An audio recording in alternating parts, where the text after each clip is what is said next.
बिस्मिल्लाहिर्रहमानिर्रहीम। Welcome in healthy talk. आज मैं आपसे बात करूंगी ब्रेन के बारे में कि ब्रेन के लिए सबसे बेस्ट फूड कौन सा होता है। हम जानते हैं हमारी बॉडी का हेड जो है वो ब्रेन है।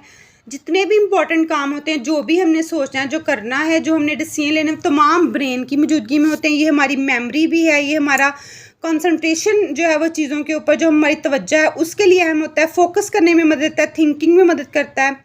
इसके अलावा जो प्रॉब्लम्स होती हैं उनको सॉल्व करने में मदद करता है, लर्निंग के लिए अच्छा होता है।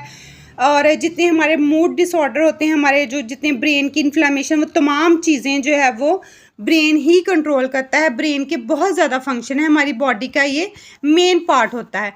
तो ब्रेन का जो है वो ओवरऑल वेट जो है वो 2% होता है, लेकिन ये हमारी बॉडी का जो है वो फैटेस्ट ऑर्गन है। यानी कि हमारी बॉडी में सबसे ज़्यादा फैट ब्रेन को चाहिए होता है। ये तकरीबन 20% जो है वो हमारा फ्यूल कंज्यूम करता है, कि जो हम खाते पीते हैं उसमें से 20% एनर्जी ब्रेन यूटिलाइज करता है। तो अब बात कर लेते हैं कौन सी चीज़ें ब्रेन के लिए ख़तरनाक हैं, ब्रेन के लिए नहीं यूज़ करनी चाहिए। सबसे पहले जो ओमेगा-6 फैटी एसिड है, ओमेगा-6 फैटी एसिड जितने भी प्रोसेस्ड घी होते हैं या ऑयल होते हैं, जिसमें सोया ऑयल है, कॉर्न ऑयल है, कैनोला ऑयल है, कॉटन सीड ऑयल है, इसके अलावा डालडा, जो जितने भी घी जो है वो फैक्ट्रियों में बनते हैं, वो तमाम में ओमेगा-6 फैट होता है। ओमेगा-6 फैट हमारे ब्रेन के लिए बहुत नुकसानदेह होता है। ये हमारे ब्रेन में सोजिश पैदा करता है, इन्फ्लेमेशन काज करता है। दूसरे नंबर पे आ जाती है शुगर। शुगर से टाइप 3 डायबिटीज़ होती है, अल्जीमर डिजीज़ होती है। क्योंकि हमारे जब हम बहुत ज़्यादा शुगर कंज्यूम करते हैं तो हमारी जो नर्व्स हैं ब्रेन की, वो ग्लूकोज को खाना शुरू कर देती हैं।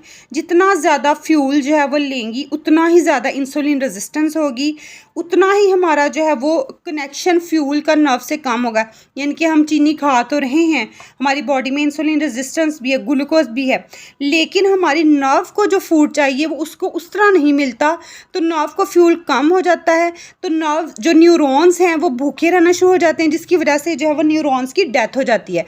और जब न्यूरॉन्स की डेथ हो जाती है, न्यूरॉन्स के जुड़ने से ब्रेन बनता है। यानी कि आपके ब्रेन का जो मेन फंक्शनल पार्ट है ना, वो न्यूरॉन है, एक यूनिट है न्यूरॉन।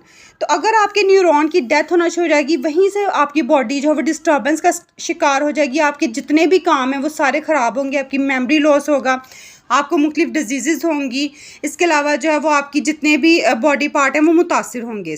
तीसरे नंबर पे रिफ़ाइंड कार्ब। तो रिफ़ाइंड कार्ब्स भी जो है वो ना यूज़ करें, जैसे रिफ़ाइंड शुगर होती है। इसके अलावा जो ब्रेड, इस तरह की चीज़ें जो है वो नहीं यूज़ करनी चाहिए। अब ब्रेन के लिए सबसे बेस्ट फूड है सॉल्मन फ़िश है। वाइल्ड सॉल्मन फ़िश जो है वो हमें ज़रूर खानी चाहिए। इसमें 60% जो है वो फ़ैट होता है, और 20% जो इस फैट का 60% उसमें से 20% जो है DHA है, यानी कि ओमेगा-3 फैट इसमें होता है। इसके अलावा अगर आप साल्मन फ़िश नहीं खाना चाहते, आप वेजिटेरियन हैं, तो आप जो है वो अलसी के बीज भी ले सकते हैं। अलसी के बीज में भी बहुत ज़्यादा ओमेगा-3 फैटी एसिड्स होता है, जो आपके ब्रेन की हेल्थ के लिए बहुत अच्छा होता है। ये आपकी जो है वो इन्फ्लेमेशन को कम करता है। इसके अलावा ब्रेन के लिए बेस्ट फूड है जिंक, सेलेनियम, आयोडीन। इनको ब्रेन के लिए बेस्ट माना जाता है।